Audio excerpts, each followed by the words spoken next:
Et si Saint-Étienne devenait un pôle nucléaire national face aux énormes besoins de formation de la filière, une école stéphanoise veut relever le défi.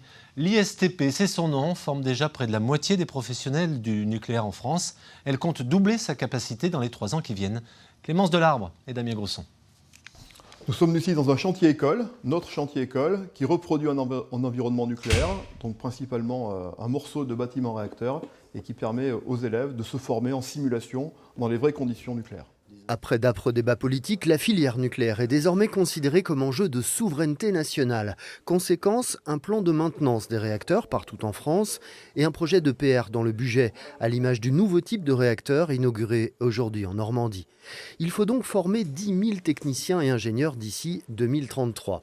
Pour cela, l'ISTP de Saint-Étienne ambitionne, forte d'un partenariat avec le CEA, l'École des mines et celle des arts et métiers, de devenir le pôle nucléaire national. Saint-Étienne est très bien placé, alors à plusieurs titres. D'abord parce que l'IRUP et l'ISTP ont développé un pôle nucléaire qui est déjà présent et existant et tout à fait légitime. Bien placé également parce qu'on a autour de nous plus de 600 entreprises en Auvergne-Rhône-Alpes qui sont des entreprises leaders dans le domaine du nucléaire, maintenance ou conception de produits mécaniques, et qui sont les entreprises qu'on doit aider à pénétrer ces marchés. Et également parce qu'on bénéficie d'un très fort soutien à la fois de la région et également un soutien national à travers France 2030. Toutes promos confondues, l'école forme chaque année 1900 techniciens et ingénieurs en alternance. Une centrale nucléaire est constituée de 3 circuits. Le premier étant le circuit primaire que vous pouvez retrouver ici. Moi, j'effectue mon alternance chez EDF. La mobilité est fortement recommandée et encouragée, et il est même possible de faire des carrières à l'international. C'est l'une des énergies qui va nous permettre de répondre aux besoins qu'on aura pour la suite.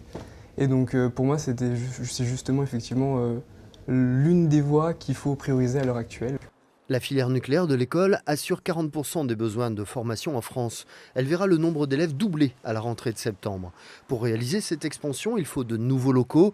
L'ISTP se déploiera donc sur les 7700 mètres carrés libérés par l'école de commerce de Lyon dans les locaux de Manu France.